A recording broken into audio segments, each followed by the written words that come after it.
Hello guys, Dhruv Shad and welcome back to my channel.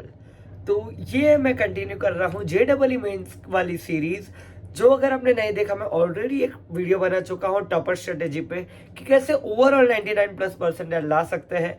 अगर आपने नहीं देखा प्लीज देख लीजिए, आपको लिंक मिल जाएगी नीचे। तो वो वीडियो देख के आइए, फिर ये वीडियो पे वापस आइए।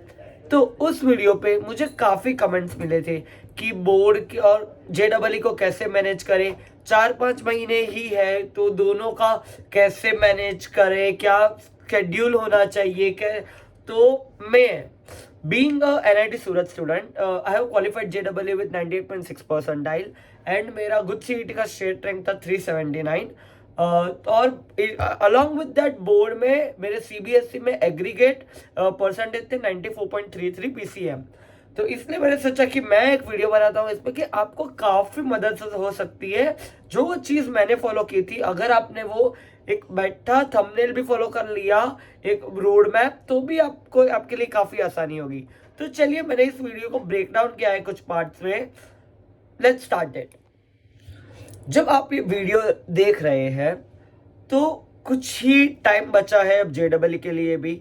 उसके बाद ही तुरंत आपको पता भी नहीं चलेगा, आपकी स्कूल वगैरह या डमी जो भी होगा, आपके प्री बोर्ड्स आ जाएंगे, फिर आपकी बोर्ड की एग्जाम आ जाएगी। तो अभी आपको प्रिपरेशन एकदम स्टार्ट करना पड़ेगा। बट जो मेन चीज, पहला ये पार्ट है वीडियो का, प्रॉब्लम्स कहाँ आती है, लोग अटकते कहाँ है, direction. The direction of studies is very important.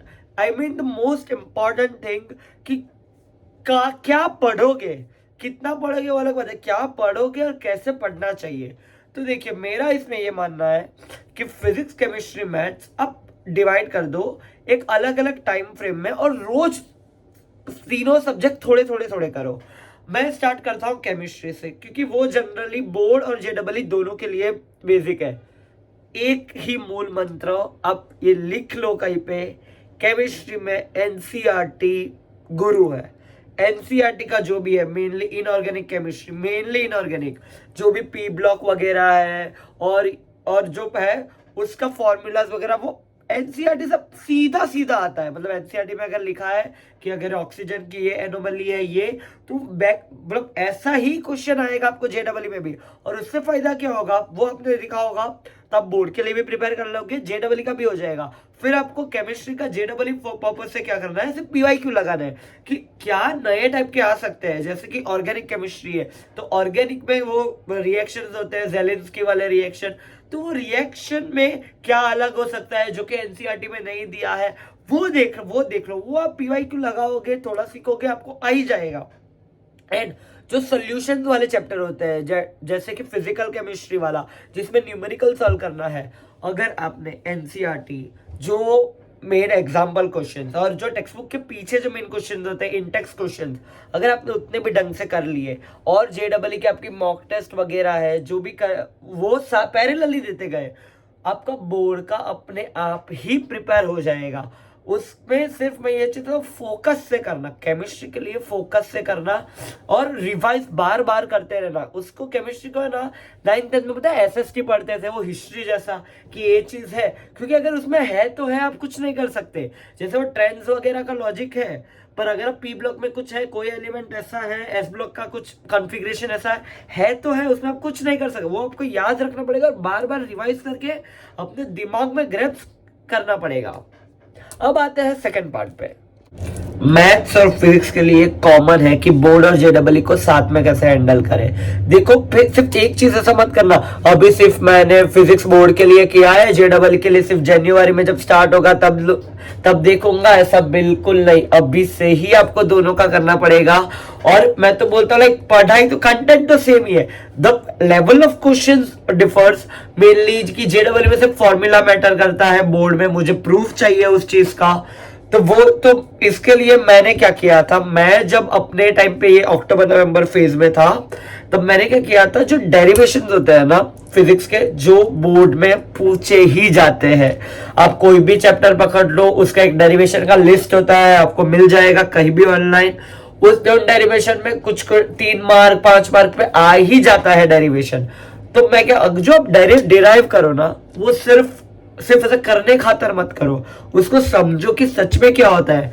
JEE में मेजर फिजिक्स के क्वेश्चन अगर आपने डेरिवेशन ढंग का किया है ना बोर्ड वाला, तो उस पर आपको समझ आ ही जाएगा, एक ट्रिक वो आएगा, अच्छा इसमें ये पूछा है, क्योंकि वो ट्विस्ट कैसे करता है, वो लोग हार्डेस्ट पॉसिबल क्वेश्चन क्या ही बना लेंगे। वो क्या करते हैं कि जो डेरिवेशन में कुछ भी बीच का एक अपन अज्यूम करते हैं कि वो डिस्टेंस होता है r² r³, उसमें कंडीशन चेंज कर देंगे क्वेश्चन में। तो अगर आपको सिर्फ फाइनल फॉर्मूला पता है और अगर कंडीशन चेंज हो गई उसके डेरिवेशन में, तो आप फिर वहां पे कंफ्यूज हो जाओगे, या तो आपका गलत आंसर आएगा उससे, जो कि ऑप्शन में होगा ही।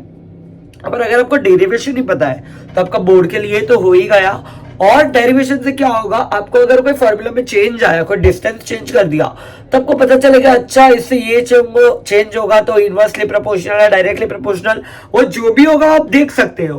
तो पहला फिजिक्स और मैथ्स के लिए, मेनली फिजिक्स के लिए डेरिवेशंस एक के लिए एक नई नोटबुक बनाओ, जो कि मैंने किया था। मैंने एक पूरी नई बड़ी बुक बनाई थी डेरिवेशंस के लिए, एक नई नोटबुक बनाओ और उसके लिए पूरा स्टार्टिंग से लेकर फर्स्ट चैप्टर से लेकर लास्ट चैप्टर तक जो भी आ रहा है सारी डेरिवेशंस लिख लो उसमें। अब आते हैं मैथ्स के लिए। मैथ्स के लिए एक ही चीज है, प्रैक्टिस।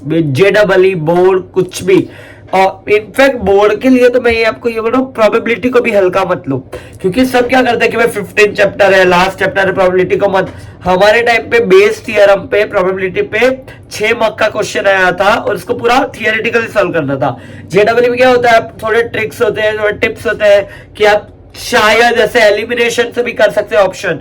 बोर्ड में नहीं होगा ऐसा। बोर्ड में अगर आएगा तो आपको 6 पूरे आएंगे तो 0 आएगा उस क्वेश्चन में, तो वो पूरा करो। और जो भी हार्ड टॉपिक्स है, डिफरेंशिएशन, इंटीग्रेशन, उसका तो मैं आपको बोलूं, अगर उसके लिए आप JEE के क्वेश्चन प्रैक्टिस कर रहे हो तो बोर्ड तो आ ही गया उसमें। जैसे कि मैं आपको एक बहुत फेमस क्वेश्चन आता है, tan इनवर्स समथिंग का इंटीग्रेशन। ये 2 पेज का पूरा सोल्यूशन है, ठीक है। NCERT में आपको एक्सरसाइज में मिल जाएगा लास्ट में, ये भी आप देख सकते हो। तो उसका इंटीग्रेशन अगर आपने किया रहेगा, इंटीग्रेशन डिफरेंशिएशन दोनों उस चीज का, तो आपको तुरंत स्ट्राइक होगा। JEE में भी उसको मैं बोलता हूँ 2-3 बार प्रैक्टिस कर लो। तो एक रोड मैप क्या फॉलो कर सकते हो पता है मैथ्स में, पहले NCERT करो। NCERT तो करनी ही है, लाइक बैर मिनिमम है। NCERT तो बोर्ड के लिए भी करनी ही है, JEE के लिए आपको बेसिक्स ही नहीं आएंगे तो अब फिर वो बड़े लेवल के क्वेश्चन करने का मतलब ही नहीं है, लेवल 2 लेवल 3 मॉड्यूल सॉल्व करने का। पहले NCERT करो। NCERT से क्या होगा, और जो भी क्वेश्चन करो, जैसे कि मैथ्स में लोग क्या करते हैं, अरे 5 क्वेश्चन इस चैप्टर से, 5 क्वेश्चन इस चैप्टर के लिए, नहीं। मैथ्स में आपको उल्टा बोलता हूं, एक चैप्टर पकड़ो, उसको NCERT पहले पूरा स्टार्टिंग से एक सॉल्व एग्जांपल से लेके, एक्सरसाइज से लेके, इवन जो लास्ट में मतलब ऑप्शनल एक्सरसाइज होती है। लोग क्या बोलते हैं कि ऑप्शनल एक्सरसाइज नहीं पूछी जाती बोर्ड में, ये वो, पर JEE पर्सपेक्टिव से एंड इवन बोर्ड के हार्ड क्वेश्चंस के लिए ऑप्शनल एक्सरसाइज ही सबसे इंपॉर्टेंट होती है। ये मैं आपको अपना एक्सपीरियंस से बता रहा हूँ, आपको कोई नहीं बताएगा। पर जो क्वेश्चन आते हैं ना, जो JEE में भी, या वो ऑप्शनल एक्सरसाइज से ही आते हैं, मतलब उसका ही कुछ चेंज कर देंगे, वैल्यू चेंज कर देंगे, वो फॉर्मेट आप सीख जाओगे। तो सबसे पहले NCERT करो, उसके साथ क्या करो, जो चैप्टर का किया, ये मेरी पर्सनल स्ट्रेटेजी है, ये मैंने फॉलो किया तो मेरे लिए काफी यूजफुल रही थी, आप भी ट्राई करके देख सकते हो। उसके साथ क्या कर सकते हो आप, कि जैसे कि एक चैप्टर ले लो डिफरेंशिएशन, या तो वो लिमिट्स वाला, वो किया मैंने NCERT से किया। NCERT से जैसे ही किया, उसी दिन उसी क्वेश्चंस का अब JEE का अपना मॉड्यूल होगा, आपका कोचिंग का मटेरियल, ऑनलाइन मटेरियल, उसी चैप्टर में से क्वेश्चंस लगाओ। क्यों, बेसिक्स आपके क्लियर है, उसी दिन आपने पढ़ा है, NCERT लेवल के क्वेश्चंस क्लियर है, तो आप एक लेवल इंक्रीज करने जाओ। उससे क्या होगा, बोर्ड वाला जो है, जो आपके बेसिक्स है, उसकी प्रैक्टिस हो जाएगी, तो आपके दिमाग में एकदम स्ट्रांगली रहेगा वो। उसके साथ साथ JEE लेवल की भी प्रैक्टिस हो जाएगी। तो इससे यूज करके आप बोर्ड और JEE दोनों को बैलेंस कर सकते हो, ताकि आपको किसी भी एक पे कॉम्प्रोमाइज ना करना पड़े।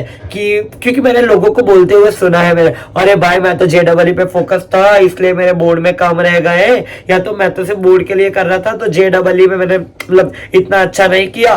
पर ये जो मैंने आपको बताया ये वीडियो में, अगर आपने ध्यान से सुन लिया, मैं तो बोलता हूँ एक बार ऐसे तो रिवाइंड करके सुन लो, ये अगर आपने इम्प्लीमेंट कर दिया, आपके JEE में भी 98 परसेंटाइल ऊपर आ सकते हैं आराम से, और बोर्ड में भी 90 से ज्यादा परसेंटेज आ सकते हैं। पॉसिबल है, मेरे आए हुए इसलिए बता रहा हूँ, कोई ऐसा हवा में बात नहीं कर रहा। आप ये करो, खुद से ही करो, और रिजल्ट के बाद वापस आके इस वीडियो के नीचे कमेंट करके जाना क्या होता है, ये यूजफुल रहता है कि नहीं। तो JEE सीरीज के लिए आपको कोई भी दूसरा वीडियो चाहिए, इसके नीचे कमेंट करो, मैं नेक्स्ट बनाऊंगा। मेरे पास और भी बहुत लोग हैं जो अलग अलग NIT IIT से है, आपको उनसे भी जानना हो, आपको उनकी JEE की स्ट्रेटेजी आप मुझे बताओ, मैं उनको लेके आऊंगा इस प्लेटफॉर्म पे। तो अगर आपको ये वीडियो पसंद आया यूट्यूब पे, या अभी जो मेरा वीडियो है, प्लीज सब्सक्राइब कीजिएगा, उससे मुझे काफी मोटिवेशन मिलता है अगले वीडियोस बनाने का। So that's all for this video. पसंद आया तो कमेंट करके जाइएगा अगर यहाँ तक देख रहे हो। Thank you so much. Dhruval Shah signing off. मिलता है ऐसे ही और इन्फॉर्मेटिव वीडियो में।